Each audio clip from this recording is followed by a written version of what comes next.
모략산과 유향산에 가리라 라는 제목으로 하나님 말씀 증거하도록 하겠습니다. 우리 4장 앞부분에서 신랑이 이제 드디어 고백을 합니다. 당신은 참 아름답고 매력 있습니다 라고 하면서 8가지 매력을 쭉 설명을 합니다. 처음에 고백했을 때는 신부가 일어나 함께 가자 그랬더니 머뭇거렸죠. 이제는 나도 당신을 따라 나서겠습니다 라고 하는 사명에 동참하는 것이 나옵니다. 그게 6절입니다. 그래서 신랑의 이 프로포즈에 대해서 신부가 반응하고, 그 다음에 또 신랑이 반응하고, 그 다음에 신랑과 신부가 함께 동행하는 장면, 그렇게 3장면이 나옵니다. 첫 번째 장면은 사명에 동참하기로 신부가 결정합니다. 신부의 고백이죠. 6절입니다. 다 같이 읽겠습니다. 시작. 날이 저물고 그림자가 사라지기 전에 내가 몰약산과 유향의 작은 산으로 가리라. 날이 저물다. 밤 경험했죠. 신랑 떨어졌을 때 밤에 무지 힘들었잖아요. 영적 침체를 경험하고. 그래서 내가 날이 저물고 뭐 이렇게 밤이 될 때 절대 혼자 안 있을 거예요. 그런 얘기죠. 그림자가 사라지기 전. 죽어야 그림자가 사라지죠. 그러니까 죽기 전에, 그러니까 제한적이라는 거죠. 꼭 신랑과 함께 있겠다. 신랑의 모습이 어떤 모습이었습니까? 모량산, 십자가죠. 십자가. 유향은 기름이라 그랬죠. 기도의 기름. 그러니까 십자가와 기도하는 그 신랑 되신 예수님의 모습, 나도 그 산으로 가겠다, 동참하겠다, 그런 뜻이죠. 우리가 요즘에 부르는 찬양으로 친다 그러면은 예수의 길을 가겠습니다, 이런 고백을 했다는 것입니다. 우리 그 몰약산과 유향산은 연결되어 있습니다. 십자가와 기도는 연결되어 있어요. 십자가가 나의 죽음이라 그랬죠. 내가 죽는 것과 기도는 연결되어 있습니다. 그러니까 이런 거가 똑같죠. 내가 죽으면 기도합니다. 내가 죽은 사람만 기도해요. 내가 살아있으면 최선을 다해요. 지난주에 설교했죠. 내가 죽으면은 기도가 나오는데 내가 살아있으면은 마귀 유혹에 넘어가요. 최선을 다한다고. 최선을 다하면 바빠지게 되고, 바빠지게 되면은 기도가 없어지게 되고, 그래서 결국 무너지는 거죠. 겟세마네 동산도 보십시오. 십자가 하시는 거, 나의 죽음과 기도가 연결돼 있죠. 내가 죽잖아요. 나의 원대로 마옵시고 아버지의 원대로 되길 원합니다. 나의 죽음 아니에요. 그리고 그때 겟세마네 동산이 뭐예요? 겟세마네가 짜내다라는 거 아니에요. 기름을 짜내다. 그러니까 하나님 앞에서 최고의 기도를 드리는 거, 이게 연결돼 있다라는 것입니다. 세상을 변화시키기 위해서 우리가 꼭 필요한 게 뭐냐면, 사람이 힘들죠. 사람 건지는 거. 사람 건지게 만들려고 그러면은 사람 변화가 쉽지 않습니다. 근데 사람 변화는 십자가와 기도, 몰향산과 유향산이 있어야 영혼을 건져낼 수 있어요. 뭐 사람 빼놓고 딴 거는, 물질적인 거는 딴 방법으로도 할 수 있는데, 뭐 사랑을 하거나 사람을 건지거나 구원하거나 할 때는 몰향산과 유향산 없이는 안 된다니까요. 예를 들어서 한번 보십시오. 우리 크리스찬 가운데 착각에 빠진 게 뭐냐면, 내가 예수 믿고 복 받은 이야기하면 사람들이 예수 믿을 줄 알아요. 내가 예수 믿고 우리 집 애들 다 좋은 대학 가고, 우리 떼거지로 돈 벌고, 좋은 집 살고, 그러면은 많은 사람들이 감동받고 예수 믿을 줄 알아. 그렇지 않거든요. 예수 믿고 난 다음에 진정한 능력은 뭐냐면 십자가 지는 거예요. 손해볼 줄 알고, 어떻게 저 사람은 저렇게 희생을 하나? 핍박에도 저걸 하나? 뭐 있는 것 같아. 그런 거죠. 한번 생각해 보세요. 예수 믿고 복 받은 이야기. 예수 안 믿고 복 받은 사람 더 많아요. 그런 식으로 따진다 그러면. 돈 버는 거? 믿음이 세고 돈 버나?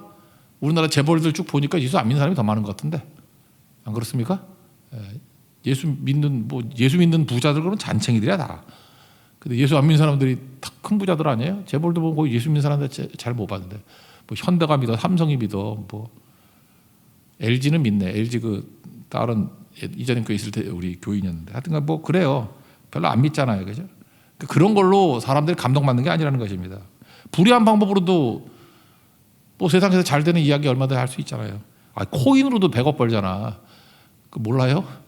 근데 그런 거 갖고 뭐 성도들이 뭐 복 받은 이야기하면 감동받나? 뭐가 매력인지, 뭐가 감동인지를 알아야죠. 그게 바로 십자가 지는 이야기거든요. 우리는 말도 안 되는, 세상 사람들이 다 거부하는 십자가를 지고 간다고요. 그리고 기도한다고요. 그래서 건져내는 거죠. 신부인 교회는요, 우리 스스로를 한번 돌이켜 보십시오. 신부, 우리가 무슨 힘이 있습니까? 힘도 없고 늘 부족하고 늘 연약하고. 그래서 우리가 하는 일이 뭐죠? 예배드리잖아요. 우리는 연약하고 부족하기 때문에 예배드려요. 그 예배 드리면 어떤 일이 벌어집니까? 신랑 때 예수님께서 오셔서 우리에게 승리를 주신다고요. 그러니까 우린 신부기 때문에 날마다 예배 드리는 거예요. 예배가 힘이라고. 교회가 예배 말고 할 게 뭐 있어요? 최선 아닙니다. 능력 아닙니다. 그래서 스가랴서에 나오잖아요. 이는 힘으로 안 되고 능으로 안 되고 나의 영으로 된다고. 우리 예배 드리는 존재라고요. 예배 드리면 일단 내가 죽고요. 세상과 다른 방법으로 접근을 해요. 그리고 기도하잖아요. 우리가 기도할 때 우리 신랑 되신 예수님이 일하시잖아요. 그래서 승리한다. 그리고 우리가 해야 될 일이 무엇이냐? 예수님 걸어가신 그 길 가는 거예요. 그래서 교회의 능력, 크리스찬의 능력은 모략산과 유향산에 있다라는 거, 나의 죽음과 기도에 있다는 거, 이건 연결되어 있습니다. 그죠? 이게 우리의 진정한 힘입니다. 이 고백이 있는 우리 하나님의 종되기를 바랍니다. 두 번째, 그러니까 신랑이 이제 드디어 신부라고 불러요. 이제까지 제가 계속 신부라 그랬지만 신랑을 한 번도 신부라고 부른 적이 없어. 처음으로 신부가 나와요. 7절과 8절 앞부분 보니까 나의 사랑 너는 어여쁘고 아무 흠이 없구나. 나의 사랑 너는 어여쁘고, 이거 많이 나왔지 앞에도. 근데 내 신부야. 처음 나와요. 내 신부야. 앞부분에 없다니까요. 또 찾아보려고 그러면 날 믿어요. 없지. 이제까지 보고 또 그걸 찾으려고 그래. 여기서 신부라고 말하는 건 뭐냐 하면 약간 좀 업그레이드된 개념이에요. 무슨 개념이냐? 이게 신약에 의하면 예수님의 그 제자들 왔을 때 좀 떨거지들이 많았잖아요. 그때 예수님이 마지막 사명이 보였어요. 제자 삼고. 그러니까 뭐 진짜 제자되라 그런 뜻이죠. 그리고 또 하나가 뭐예요? 증인되라. 뭐 이 정도 급이에요. 그러니까 무리에 머물러 있지 말고 제자되라, 증인되라. 그 정도 되는 것이 신부란 개념이라고. 그래서 여기서 나온 개념이에요. 우리가 그리스도의 참된 신부가 되길 원합니다. 참 교회 되길 원합니다. 예수님도 신부라는 칭호를 해줬다고. 이 아가서에서는 신부고 신약에서는 제자, 증인 이렇게 되는 거라고요. 여기서 신부라고 부르고 난 다음에 드디어 사명 지도 또는 비전 지도를 보여줍니다. 그래서 이게 중요한 건데 그 사도행전 1장 8절에 보면 오직 성령이 너에게 임하시면 너희가 권능을 받고, 거기서 비전 지도가 나오죠. 예루살렘, 유대, 사마리아 땅끝까지 이르러 내 증인이 되리라. 신부야, 신부가 되리라. 그럴 때 가까운 데부터 멀리죠. 지금 있는 데 예루살렘 아니에요. 예루살렘, 좀 먼 데가 유대, 더 먼 데가 사마리아, 더 먼 데가 땅끝. 똑같은 말씀이에요. 아가서에도 사도행전적인 말씀이 지금 예수님의 신랑 되신 예수님의 입술을 통해서 나타나는 겁니다. 그러니까 근처부터 시작해서 높은 곳과 험한 곳으로, 이 비전이에요. 이건 좀 풀어줘야 될 것 같은데 뭐 여러분들 혼자서 공부할 리도 없고 오늘 좀 자세히 한번 풀어드릴게요. 8절에 보니까 내 신부야 너는 레바논에서부터 나와 함께 하고 레바논에서부터 나와 함께 가자. 그렇죠? 레바논. 이 여자의 출신이 뒤에 보면 나오죠. 술람미예요. 술람미가 뭐 어렵다고 생각하지 말고 엘리야 때 나오는 수넴이라는 데가 있었죠. 수넴 여자. 수넴 거기에요. 그러니까 레바논 쪽에 있어요. 지금의 그 레바논 쪽. 그러니까 이스라엘 영역을 넘어서 레바논 쪽에 거기 수넴 또는 술람미 거기 출신인 것 같아요. 그러니까 레바논에서부터 나와 함께 하고 나와 함께 가자. 그러니까 뭐예요? 네가 살고 있는 근처부터 증거해라. 이게 예루살렘과 유대겠죠. 근처부터. 이해가 되죠? 그러니까 우리도 마찬가지입니다. 어떤 복음을 증거할 때 내 근처부터 해야 돼요. 제일 근처가 뭐겠어요? 뭐 여러분 보이는 사람들, 가족, 또 보이는 사람이 누굴까요? 뭐 직장, 학교. 우리 주변에 가치 있게 만든 건 사명입니다. 괜히 가까이 있게 한 게 아니에요. 우리 성도를 이렇게 만나죠. 괜히 만난 거 아니에요. 뜻이 있다니까. 왜 우리가 이렇게 같이 예배드리지? 같이 동역을 하지? 같이 선교를 가지? 하나님이 엮어주신 거거든요. 그 근처부터 동역하고 만나는 사람들에게 복음 증거하고 그거 해야 된다는 것입니다. 그때 꼭 필요한 게 뭐예요? 동역할 때도 그렇고요. 사역할 때도 그렇고 똑같다니까요. 모략산과 유향산에 올라가야 돼요. 십자가와 기도. 나의 죽음과 기도. 여러분 우리 근처에 전도하기 위해서 제일 필요한 게 뭐냐? 기도부터 해야 돼요.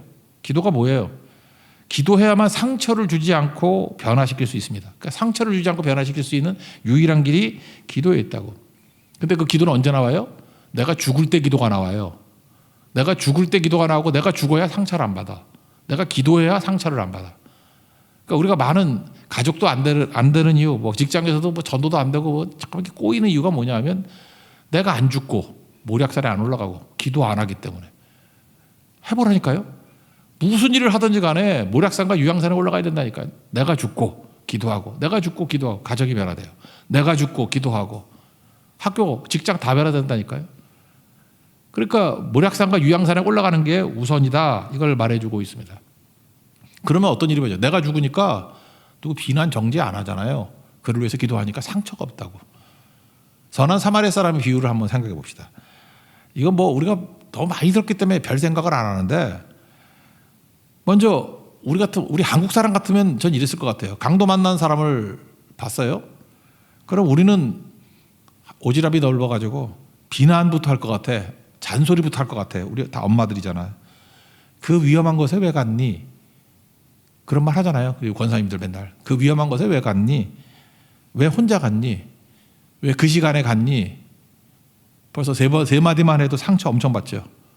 그렇잖아요. 그러니까 그 질문 자체가 뭐예요? 너 잘못해서 그 꼴 당한 거다. 그거 아니에요? 우리는 어떤 사람이 고난과 어려움을 당했을 때 도와줄 생각은 안 하고 그 사람이 왜 잘못됐는지를 설명을 해줘. 너 죄 때문이잖아. 숨은 죄 있지. 그 따위로 사니까 그렇지. 벌 받은 거야. 하나님은 살아계셔. 막 이러고. 이거 상처되는 거죠. 그게 무슨 도움이 되냐는 거예요. 예수님 뭐라 그래요? 묻는 거 얘기 안 하잖아요. 누가 강도 만난 자의 이웃이 되겠느냐? 거기서 사마리아 사람이 도와줄 때 상황에 집중하지 않고 잘못에 집중하지 않고 그 사람의 아픔에 집중했죠. 그 사람의 구원에 집중했죠. 그 사람의 필요에 집중했죠. 이거 저절로 되는 거 아닙니다. 선한 사마리아 사람 같이 진짜 구원시키고 필요에 집중하고 그를 건져내고 그의 마음을 얻기 위해서 필요한 게 뭐냐? 모량산과 유향산이라는 거예요. 내가 죽어야 되고 내가 죽어야 이게 돼요. 그 다음에 기도가 있어야 상처 없이 건져낼 수 있다. 그래서 교회가요, 특별히 선한 일 할 때, 우리가 뭐 자타가 오기라는 선한 일 할 때, 성교라든지 뭐 구제라든지 뭐 이런 거 할 때 진짜 많이 죽어야 됩니다. 우리가 죽어야 돼. 십자가를 지고 가야 돼요. 내가 매일 십자가 앞에 더 가까이 가오니 그게 있어야 돼요. 그러지 않으면 뭐 좋은 거 하고도 상처 입어요. 그리고 기도해야 돼요. 지금 내가 열심히 사는데, 최선을 다하는데 왜 주변 사람들 나를 싫어하고 상처만 입고 열매는 하나도 없나? 모량산과 유향산에 올라가지 않았기 때문이다. 명심하십시오. 그래서 신랑이 그 얘기를 하는 거예요. 근처부터 전도할 때 먼저 유향산과 모략산에 올라가야 된다. 그거를 말해주고 있습니다. 그래서 근처부터. 그게 레바논이에요. 그 다음에 어디가 나오냐 하면은 그 세 군데가 나오죠. 높은 산. 아마나, 스닐, 헤르몬 이런 게 나오죠. 아마나. 이게 지난번에 우리 여전도에서 작년에 갔었나? 그 담양에 갔을 때 단양 도담 삼봉 이런 게 있었죠. 이렇게 강에 봉우리 세 개. 그거 마찬가지로 이스라엘 북쪽에 가면은 거의 높이가 2,800m로 똑같은 세 봉우리가 있어. 봉우리. 그냥 유대 쪽에서 바라보면 그게 헤르몬 산이라고 불러요. 봉우리 보이는데 겹쳐가지고 이쪽에서는 하나같이 보여. 뭐 설명이 안 되나? 똑같은데 각도에 따라 틀리잖아요.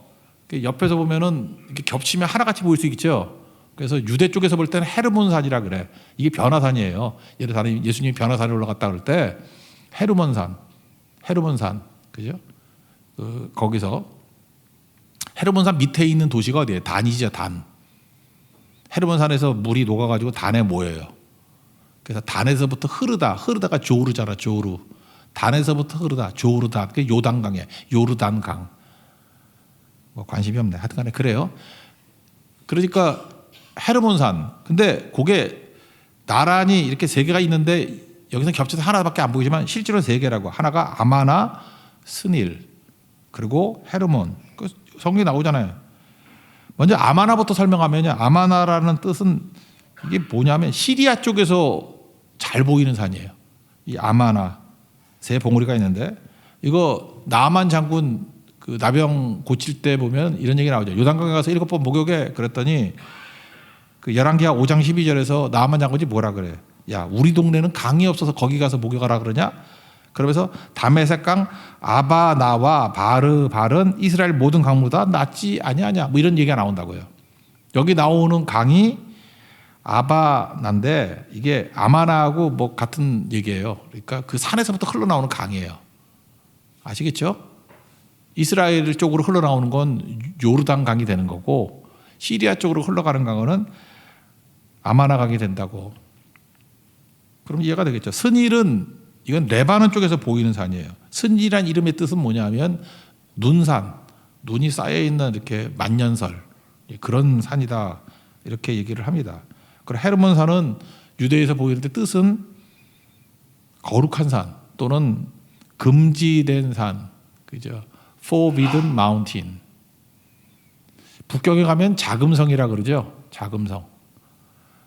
그 자색 빛을 띤 붉은색, 황제색 아니에요. 붉은색을 띤 금지된 성, 함부로 못 들어가는 성. 그래서 영어로는 Forbidden City 이렇게 되잖아요. 그죠? 자금성. 이 변화산을 뜻이 뭐냐면 금지된 산이에요. Forbidden Mountain. 그러니까 거룩한 산이다 그러죠. 예수님 변화산이 여기라고요. 그러니까 세 봉우리가 있는데 여기까지 갔다. 그게 무슨 뜻이겠습니까? 근처부터 시작해서 높은 산, 가장 험한 곳까지 간다. 그런 뜻이라는 것입니다. 그래서 이거 뒷부분에 읽어볼까요? 4장 8절 뒷부분에 봐. 아마나와 스닐과 헤르몬 꼭대기에서 사자굴과 표범산에서 내려오느라. 사자굴과 표범산은 험하고 위험한 곳 그런 뜻이겠죠. 근데 내려오너라 그러니까 무슨 뜻이냐면 이것도 좀 설명을 해드려야 될 것 같은데 원문을 보면 두 가지를 해석할 수 있어요. 여기 같이 내려오다라고 하는 come down이 될 수도 있고 다른 많은 영어 성경들 보면은 look down으로 번역된 데가 많아요. 내려다 보다. 그러니까 올라갔으면 내려다 보는 거죠. 그 산꼭대기에 올라가서 밑에를 내려다 봐라. 그런 뜻이라고요. 그래서 look down으로 해석하는 게 맞는 것 같아요. 내려다 봐라. 그러니까 근처 레바논부터 복음 증거해서 높은 산까지 올라가서 복음 증거해라. 그래서 그 높은 산에서 이렇게 내려다 볼 정도로 서라. 그래서 우리가 많이 보는 NLT 같은 데 보면은 거기 난해주에 룩다운으로 돼 있어요. 내려다 보다. 찾아보라고 집에 가서. 그런 겁니다. 그러니까 지금 여기서 나오는 신랑의 말씀은 무슨 뜻입니까? 사도행전 1장 8절의 말씀하고 똑같은 거라고요. 네가 이제 순종하고 나왔지, 헌신하고 나왔지. 오직 성령이 너에게 임하시면 권능을 받고 이제 사명 지도를 준 겁니다. 근처 레바논부터 시작해가지고 이 세 산 봉우리가 있는 높은 곳, 그 다음에 사자 굴과 표범산이 있는 그런 험한 곳까지 가서 복음 증거해라. 내가 너와 함께하겠다라고 하는 말씀이라는 것입니다. 우리 이 사명을 그대로 붙드는 믿음의 종되길 바랍니다.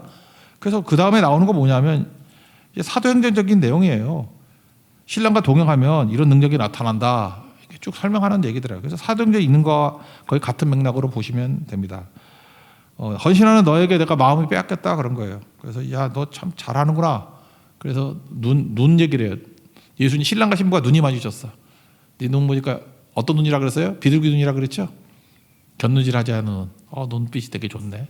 그렇게 얘기를 하고 목은 의지라 그랬죠? 목에 이렇게 목걸이가 있는데 굳건한 의지를 가지고 복음 증거한다. 사도행전에 보면 그런 얘기 나오잖아요. 그죠? 도무지 예수의 이름으로 말하지 마라. 그랬더니 야, 우리가 하나님 말씀 듣는 게 낫지 니네 말 듣는 게 낫냐? 우리는 보고 들은 것을 말하지 아니할 수 없다. 이게 바로 뭐예요? 목에다가 목걸이를 한 거예요. 의지. 네, 주님 위해서 헌신하겠습니다. 이런 의지.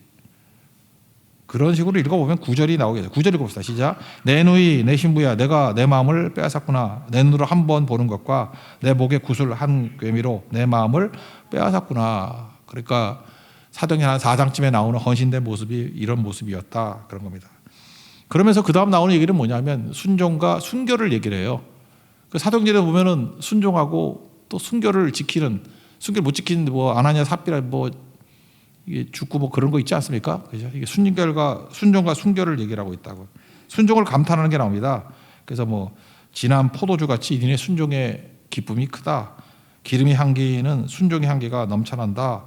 그런 거겠죠. 그래서 일상의 순종이 꼭 필요하다라고 하는 내용들이 그 내용이 10절부터 쭉 나옵니다. 여러분 일상의 순종이 왜 중요하냐면 규칙적인 게 중요하다 그랬죠. 이렇게 막 널뛰기 하면 안 되고 규칙적으로. 프랑스 말인 것 같아요. 클리셰라는 말 들어봤어요? 클리셰.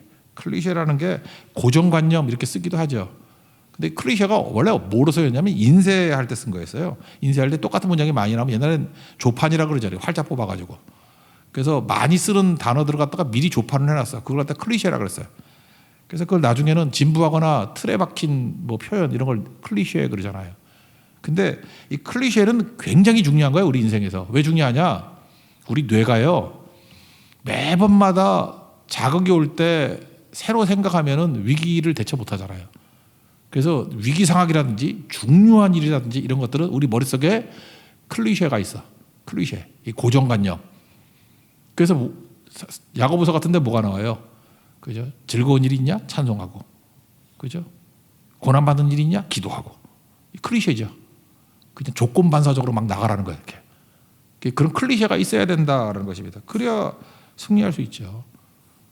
여러분 그런 거 있지 않아요?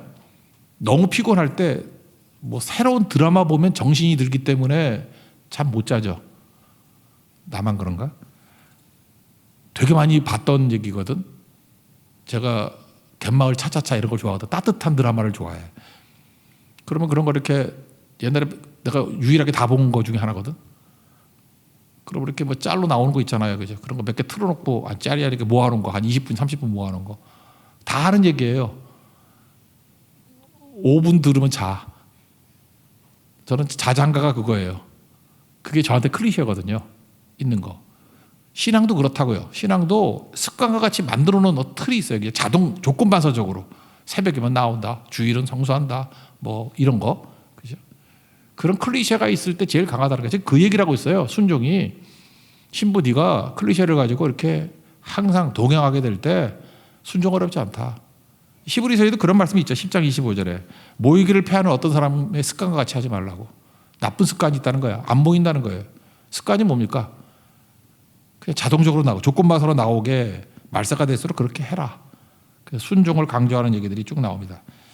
뭐 이 정도 설명하면 되겠어요. 10절, 11절입니다. 읽겠습니다. 시작. 내 누이, 내 신부야, 내 사랑이 어찌 그리 아름다운지. 내 사랑은 포도주보다 진하고 내 기름의 향기는 각양 향품보다 향기롭구나. 신부야, 내 입술에서는 꿀방울이 떨어지고 내 혀 밑에는 꿀과 젖이 있고 내 의복의 향기는 레바논의 향기구나. 꿀과 젖, 그러면 이게 풍성함을 얘기하는 거거든요. 순종의 풍성함. 그리고 의복, 옷은 항상 일상을 뜻해요. 이제 일상, 에브리데이 라이프. 그죠? 옷 매일 입잖아요. 그래서 의복의 향기 그러면 일상의 순종이 레바논의 향기 같이 참 좋구나. 그러니까 뭐예요? 이게 클리셰. 날마다 규칙적인 순종에서 능력이 나온다. 사도행전에 나오잖아요. 그죠? 뭐 제9시 기도 시간에 거기 이제부터 제자들의 삶은 다 규칙적이 되죠. 그죠? 기도 시간이 따로 있고, 그죠? 헌신한 시간이 따로 있고, 거기 패턴이 똑같아요. 클리셰가 있는 인생. 그게 순종이라는 겁니다. 그 다음에 순결인데, 여기 보니까 잠근 동산, 아무나 못 들어가는 거, 덮은 우물, 봉한샘, 뭐 처녀의 순결성, 뭐 이런 거예요. 그죠? 뭐 아무 남자한테는 안 가는 모습, 우리 신앙인이 그래야겠죠. 이건 설명을 좀 해줘야 될 것 같은데, 여기 뭐 쭉 그 식물들하고 뭐 향 이런 게 나오는데, 그냥 한번 듣고 잊어버려도 돼요. 그렇지만 한번 설명을 해줘야 될 것 같아요. 성류는 축복을 뜻해요. 축복. 그래서 포도와 석류 이렇게 들고 오죠. 가나안 땅이 풍요롭다는 거. 그 석류가 나오면은 축복이고, 고베라는 백합과 같이 부캐, 순결성. 지난번에 한번 설명했잖아요. 앞부분에 1장 뒷부분에 2장에 1장 뒷부분에 나오잖아요. 고벨화. 나도 나드니까 나드. 마리아가 깬 거. 신부가 프로포즈 할 때 갖다 붓는 인도산 향수. 번홍화. 이거는 샤프란인데, 우리 집에 우리 사모가 그러대. 그 섬유 유연제라고. 샤프란이라고 있죠. 예. 그게 번홍화예요. 세제. 뭐 빨래할 때, 난 빨래 안 해봐서 죄송합니다. 전 빨래 별로 안 해봐서 모르는데, 뭐 빨래할 때 넣는다는데, 빨래 안 하시군요. 저 빨래 좀 하고 해서. 번홍화 그런 거고. 창포는 갈대에서 나오는 거고. 그다음 개수는 시나몬, 계피. 유향은 뭐 설명했죠. 이렇게 기도할 때 향이 올라가듯이 그 향 필 때 쓰는 거. 몰약은 죽음. 침향은 알로에. 그래서 침향은 주로 어디에 많이 쓰냐면 뭐 얼굴 탔을 때 그 유대인들이 많이 바르는 거래요. 얼굴 뭐 타가지고 피부 갈라지고 할 때. 그래서 이게 다 무슨 뜻이냐면, 출애굽기 30장 23절부터 25절까지 보면은, 이제 우리 출애굽기 할 때 나중에 살피겠지만, 그 제사장이 모든 물건들을 거룩하게 만들기 위해서 기름을 바르죠. 그걸 관유라 그러거든요. 관유. 제사장의 관유. 관유를 만드는 재료들이에요, 이게. 그러니까 지금식으로 하면 이게 관유가 뭐에 해당되는 겁니까? 성령의 기름 부음이죠. 어노인팅. 그죠? 성령의 기름 부음할 때 그런 거하고 똑같은 거라고. 그러니까 하나님 앞에서 우리가 어떤 모습으로 살아야 돼요? 이런 성령의 기름 부음으로. 그게 순결함이라는 거예요. 깨끗함을 가지고 하나님 앞에 쓰임 받기를 원한다. 뭐 그런 뜻입니다. 이 정도만 하고 읽어봅시다. 그냥 12절부터 14절까지 15절까지 읽겠습니다. 시작. 내 노이 내 신부는 작은 동산이요 덮은 운물이요 봉한 샘이로구나. 내게서 나는 것은 석류나무와 각종 아름다운 과수와 고베라와 나도풀과 나도와 번홍화와 창포와 개수와 각종 유향목과 몰약과 침향과 모 귀한 향품이요 너는 동산의 샘이요 생수의 운물이요 레바에서부터 흐르는 시내로구나. 그래서 거기서부터 생수가 막 흘러난다. 뭐 그런 겁니다. 그 다음에 이제 마지막 얘기는 뭐냐면 모든 상황 속에서 우리는 승리할 수 있다. 합력하여 선을 이룬다. 그런 거죠. 사도행전을 보세요. 핍박도 있고 또 길이 열리는 것도 있고. 사도 바울 많이 느꼈죠. 또 예루살렘 가면 뭐 결박이 있다. 그런데 가잖아요. 그런데 결박도 있지요. 그렇지만 하나님의 보호하심도 있고 로마도 보아야 하리라고 길이 열리잖아요. 사도행전 다 살폈잖아요. 그 얘기예요. 우리 인생 가운데 좋은 거 나쁜 거 다 있더라도 하나님은 합력하여 무조건 승리해. 그 얘기예요. 쫄 거 하나도 없어요. 그죠? 그래서 여기 북풍이라는 건 뭐냐 하면은 북풍, 차포원이라고 해서 모진 시련과 어려움이에요. 북쪽은 여러분 그 성전을 보면 성전은 동쪽에 문이 있잖아요. 그러니까 성소와 지성소가 이렇게 직사각형이 뉘어 있는 것 같이 돼 있죠. 그러니까 성소 입장에서 볼 때 오른쪽이 어디예요? 남쪽이죠. 이해 못해요? 이렇게 직사각형이니까 성전이 이쪽에 있으니까 동쪽으로 들어간다니까. 오른쪽이 남쪽. 왼쪽이 북쪽. 그래서 오른쪽은 축복의 손, 왼쪽은 뭐 저주의 손 그런 거라고. 그러니까 북풍이라 그런 건 뭐예요? 왼쪽이니까 여기는 찬바람이에요. 진짜 찬바람. 그래서 북쪽에서는 외적들이 막 침공하고 그러잖아요. 북쪽. 그래서 모진 시련과 어려움, 거친 바람, 뭐 험난한 바람, 인생에서 그런 거예요. 북풍. 남풍은 뭐냐? 야민이라 그러는데 야민 뜻 자체가 오른쪽이에요. 오른쪽. 야민이 오른쪽이라는 뜻이거든요. 오른손. 나의 오른손 너를 붙들리라. 남쪽이라는 뜻이에요. 남풍. 낮고 따뜻한 바람, 축복을 뜻한다는 것입니다. 그러니까 북풍이 와도 문제 없고 남풍이 와도 문제 없다. 무슨 뜻이죠? 가난해도 부유해도 아무 문제 없다. 그런 뜻이고 병들어도 건강해도 아무 문제 없다. 모든 상황 속에서 아무 문제 없다. 항상 나에게 승리를 주신다. 하나님께서 필요할 때는 북풍 주시고 필요할 때는 남풍 주시고 근데 합력까지 다 승리야. 중국 축구 못하는 이유 알죠? 이유가 뭐예요? 시진핑이 돈을 엄청 줘가지고 그 못하는 그 똥볼 차는 친구들에게 우리나라 손흥민만큼 돈을 줘요. 그러니까 어떤 일이 벌어집니까? 외국에 진출할 생각을 안 해. 그리고 과도한 지원을 받고 그러니까 맨날 그 동네 축구 하는 거 찾아라. 그죠? 우리나라는 어때요? 험난하죠? 그러니까 될 수만 있으면 유럽으로 진출해야 되겠죠? 그래도 잘하는 사람 나오는 거지. 북풍도 있어야 된다는 거예요. 남풍만 있어가지고 되는 게 아니라는 거예요. 우리 인생이. 뭐 과도한 햇빛이 사막을 만든다 그러잖아요. 우리 인생 가운데 두 가지 같이 있는 거예요. 북풍과 서풍이. 16절 읽겠습니다. 시작. 북풍아 일어나라 남풍아 오라 나의 동산에 불어서 향기를 날리라 나의 사랑하는 자가 그 동산에 들어가서 그 아름다운 열매 얻기를 원하노라. 전천후 승리가 있다. 잊지 말고 항상 주와 함께 동행해서 승리하는 하나님의 거룩한 종 되기를 축원합니다. 자리에서 일어나겠습니다. 주님의 마음을 가진 자 찬양하겠습니다.